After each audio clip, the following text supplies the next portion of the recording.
How's it going, everybody? In today's video, we're going to be jumping into the StarJammers. This team looks absolutely insane. So we're going to do a quick vibe check on all the characters, look at a little bit of the specifics, but we're not just going to drone on over the kits. We're going to talk about what these guys are going to beat, how they're going to beat them, and can we beat them? And what I'm doing to prepare for this team, because I think this team is one of the special teams we get. You know, 3, maybe 4 special teams around the year. This is going to be one of them. This is a scary team in my opinion. Let's break it down character by character. Just a quick vibe check. Rocket Raccoon, a reworked character. He's a crit monster. Everything he does is getting extra crit chance. He does apply taunt to Groot, as well as give him immunity. Lots of assists on that opening attack, and his damage is massive with his passive giving offense up. So if we could just quickly look at what I think the brightest spot of this character's kit is going to be, it's going to be on this special right here. His opening attack doing 350% damage with his new damage buff. By the way, having him in the top 10 or in the 10th spot with all of that crit. And it's going to be calling an assistant from Groot and a random ally, which is a little bit of plug and play, but not so much. So it's going to be basically 3 hits in one with all these new characters, the new character stats. And these guys have big stats. This team is going to be snacking really hard, and their damage modifiers are nothing to scoff at either. But that's kind of it for Rocket. Rocket is sort of a blunt instrument, just whacking people as hard as it can. But the tree, oh boy, the tree is not just a blunt instrument. He's kind of like a blunt wall that is just, excuse my French, fudging with everything, okay? Groot has cleanses on both of his abilities, and he has the decay feature. That Shadow King decay feature with Shadow King ults, removing trauma and all that. Yeah, Groot has that on his opening ability. Groot is giving many buffs out. From death proofs to speed up to offense up when he dies. Like, Groot is crazy. He's tanky. He has a 100% revive chance as long as all of his teammates are alive, which he revives with 100% life. And when he's above 40% life, he also has the anti-assist. This is going to be such an important character. Just quickly, death proofs defense up, safeguard all in his special, which you can do turn 1. Calling in damage as well, so he's not just doing nothing. Flipping random positive effects as well. Like, it's crazy how big of a buff his special got. His special now gives you buffs, attacks, flips positive effects, calls in an assist. It's just crazy. And in Crucible, instead calling in 2 allies with the highest damage. Once again, people are going to die against this team pretty quickly. What I wanted to give a quick look at, though, is his passive. I think this is the most important part of possibly the entire StarJammer. Nah, it's not true. We'll talk about the entire vibe of the team later. But this is such an important part of their kit. So he is, when he's above 40% life, lowering the assist chance of all enemies by 100%. This includes our biggest assister, Odin, but also Old Man Logan. I was about to say Old Man Logan. It really is going to wreck the Odin teams, all of the Odin teams, because if Odin starts with his special, we're going to see from the other characters on this team that is not good for him or whatever team he's on. All right, and until this character takes turn, StarJammers gain 5% focus. He is the slowest character on their team, but he's not too slow. They did buff his speed from like the low 90s to 110, so he's not like never taking turns. But his passive is where it's at, so when he gets hit, he's going to gain counter and apply slow. And when he does a counter attack, he's actually going to give himself regeneration. So he is doing lots and lots of healing. When he dies, he has a 100% revive chance as long as all of his StarJammer allies are alive. But he's also going to be applying defense up, speed up, offense up, and counter to all of them. And death proof to random rocket ally. It's this insane rework. This might be the best rework we've ever seen. But he will not outshine the new characters, all right? Lilandra, anti-vulnerable. Basically, unless it's happening in the same instance of action. When I say that, unless it's like an attack followed by an assist, which isn't going to happen because Groot's on the team. Unless it's that, strikers are dead against this team. You can't have strikers on this team because the Lilandra clears vulnerables on any turn. It's insane, okay? Barrier God, she's doing so much. She's giving barrier. She's taking barrier away. She's giving certain buffs if enemies have barrier. It's insane what she is. She's just... Don't play around with this girl when it comes to barrier, okay? debuffer. We're talking offense now. We're talking defense now. We're talking heal blocks. We're talking trauma on the entire team on her opening turn if that's what she wants to do. Immunities. She can summon in the guy behind her, Gladiator. It's crazy. The fact that they're going to give this character away, though, tells me she's not the MVP of the team. She may be super important for Professor X, right? That's Babe, right? Babe is life. Happy wife, happy life. But I think the other characters are going to be a little bit more meaningful, especially since she is actually going second last on the team. She goes after Rocket. And because she's going to be one of the primary sources of defense down, it's a little bit of an interesting dynamic there. But what she brings that is most important is actually going to be her speed up and slow manipulation. So in Crucible, if she has 4 StarJammers, enemies cannot gain speed up. It's not villains. This is better than Hank Pym's passive. Enemies cannot gain speed up, no matter what. I don't need to be charged. I just need to have 4 or more allies. We're going to see when this goes live, if once we take one of them out, can they again get speed up. But also, this character and all StarJammer allies cannot gain slow. She's so similar to Hank. It's so similar to Hank. She stops the speed. I guess the Shuri stops the speed up part, but she does the anti-slow that Hank does. It's kind of crazy when you think about it. It's a locked box. We'll talk about speed just as a concept a little bit later, but she is a huge part of why this team is going to be relatively unstoppable, in my opinion. All right, moving on over to Havoc. A lot of people have been asking, begging for Havoc for the X Factor team, and Scopely said, go fuck yourself. All right, so instead we're getting him on the StarJammer team, but honestly, that's still kind of exciting because this guy looks really fun. Fastest character in the StarJammer team. He has either a turn 1 stun that is going to do trauma to the primary and adjacents up to a maximum of 3. And then we have also, we could use a turn 1 single target nuke. We're going to do 400% piercing, ignore defense up, gain extra damage if they have barrier. Don't bring barrier into this team. That is a bad, flawed idea. He'll put defense down out there, and if he gets a kill, you get safeguard. Like, he is the character that is going to set up whatever fight you're doing. Do you need to do a turn 1 stun with a bunch of trauma to stop Illuminati? Or do you need to do a single target nuke to, I don't know, murder Odin before he gets to move? Think about it. Lady Deathstrike is murdering Odin, and when you see Havoc's damage, I don't know, guys. He's also giving StarJammers a speed stat, which is a crazy thing. We see how effective that is for Night Stalkers. Freaking Night Stalkers in Crucible. Well, Havoc, for any enemy that has barrier, he is going to give 5% speed to his team. So in the traditional teams, it would be, 5v5 up to 25%, but they also leave room for summons. So maybe there's going to be a Hela. We can get barrier on that. Maybe in the mirror match, Gladiator will be spawned. So there'll be 6 enemies there. So they leave room for you to get even more speed above and beyond. Maybe we'll see more summons in the future, sort of thing. But this is locked behind Crucible. Or maybe, just maybe, we'll have Crucible rules for the Professor X unlock at some point. And there'll be more. I'm just saying. They could get creative. This could be a fun, creative way. But besides that, and I can't believe I took this off of his slide, he has out of turn damage, okay? So when any enemy attacks this character or StarJammer or even X-Men ally, Havoc, with his highest damage stat in the game, besides the mythic characters, besides Odin, besides Null, besides, I guess, epic characters too, Phoenix, and now Omega Red Phoenix, highest damage stat. 200% piercing damage. Anytime you're attacked, he's like, fuck you. Don't touch my friends. Okay? And it'll become unavoidable and gain 50% damage if that enemy has barrier. Do not take barrier into this team.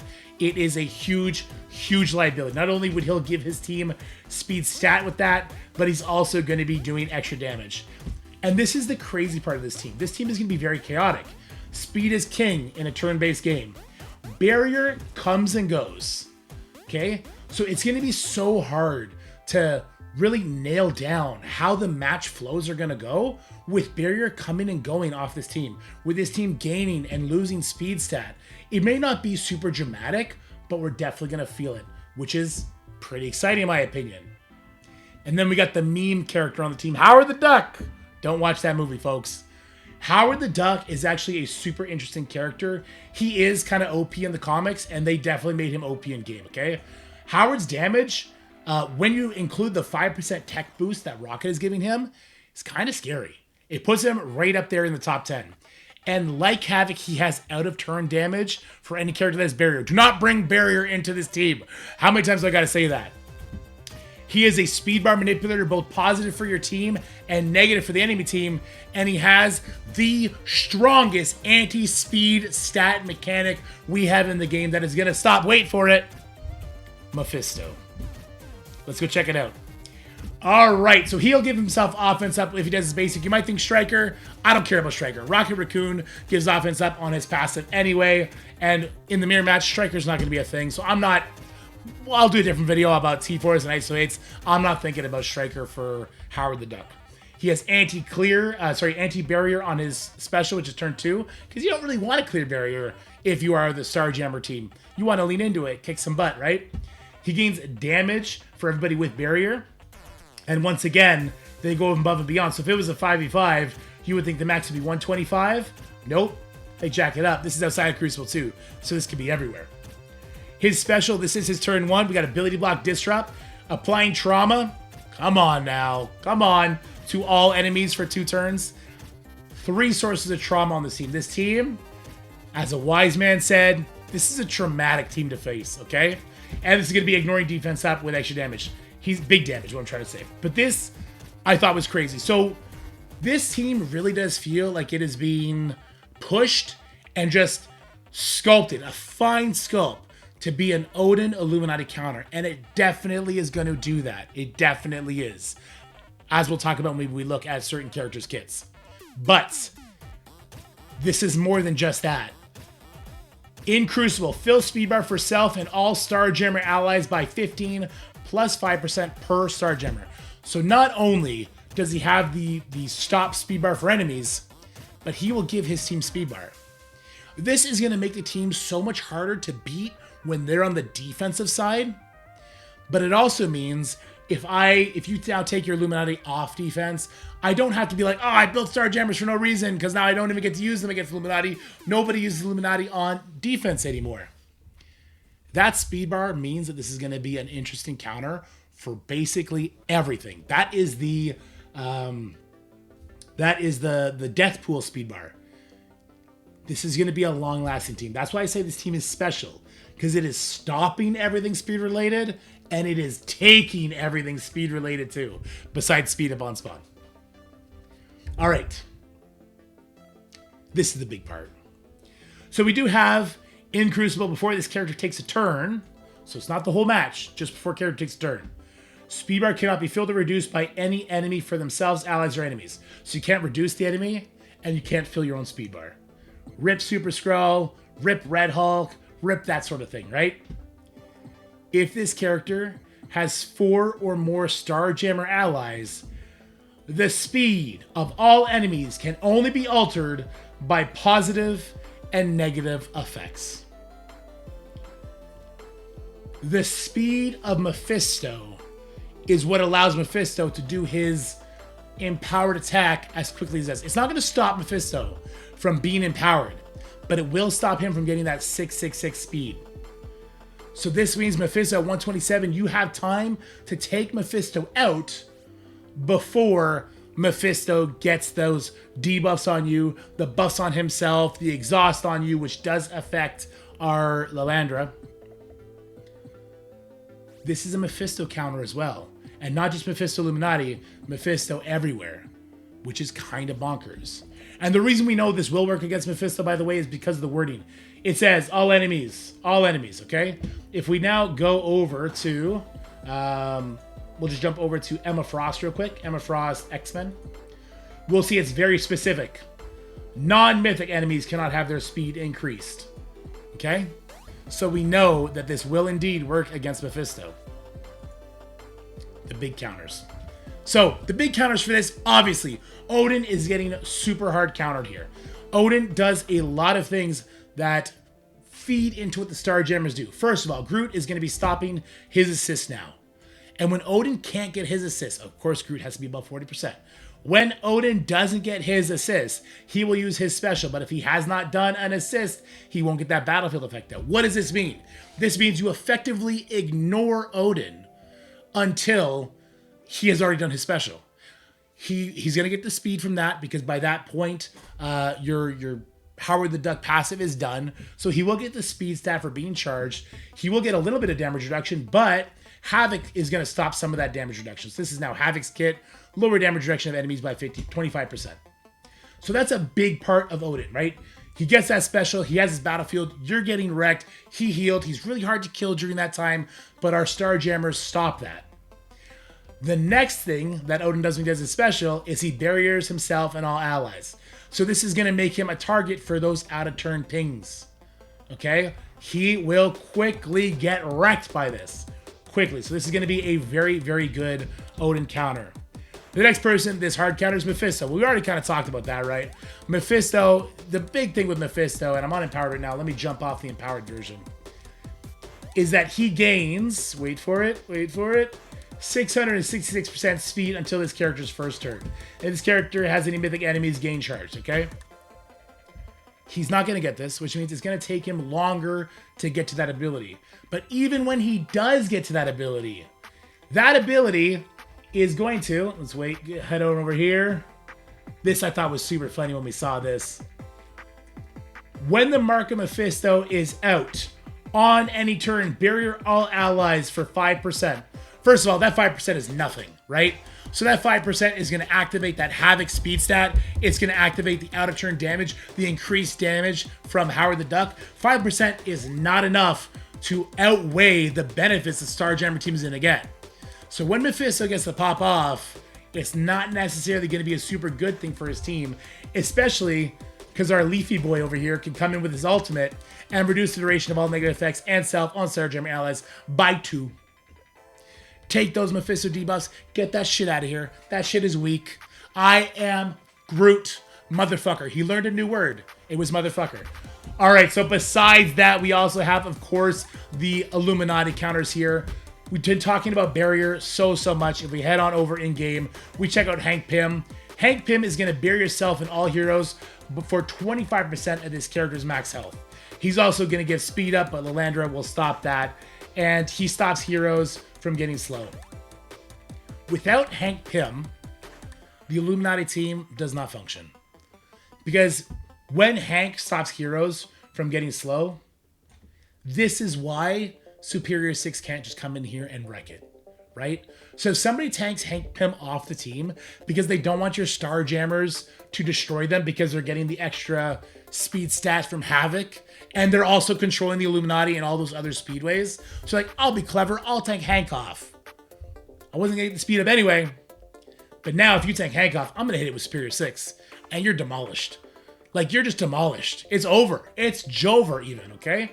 So this is kind of really, really scary stuff. And of course, there's gonna be so many other counters because of that Howard the Duck speed bar that he's giving on spawn, which is kind of crazy. So the question becomes like, Dorky, you've been singing the praise of this team. Like, this is going to counter the shit out of everything. Like, that's cool and all. What if they throw this on defense? I don't know. You figure it out. Is this team unbeatable? I don't think so.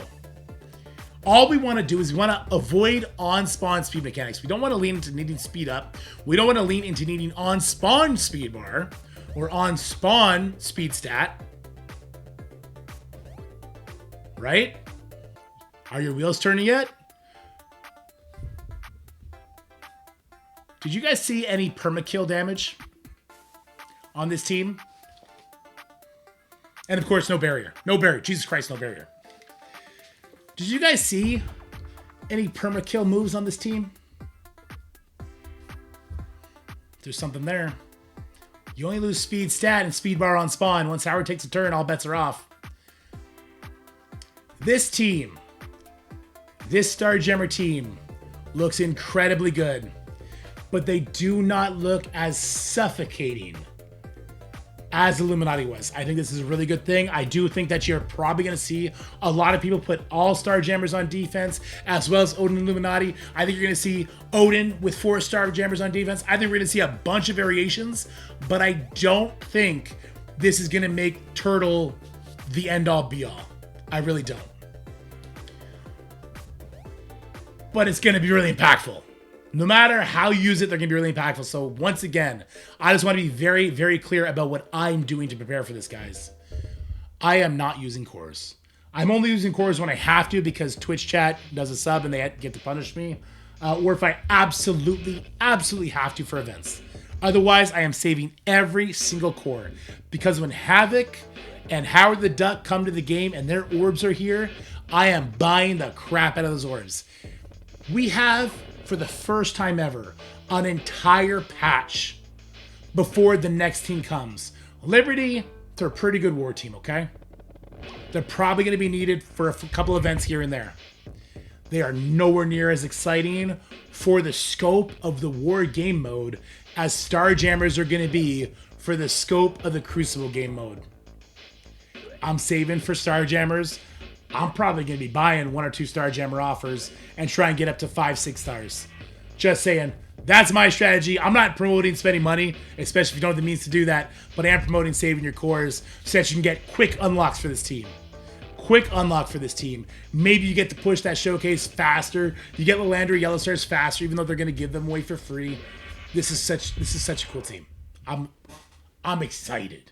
And what's cool about it is there's a whole month to be excited about before we get them, before we see how they feed into Professor X.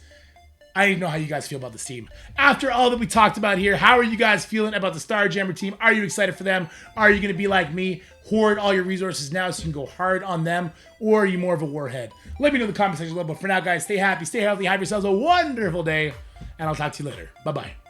That's it for the video, guys. I hope you enjoyed it. If you did, make sure you like, share, and subscribe. Stay happy, healthy, have fun, and I'll see you in the next one.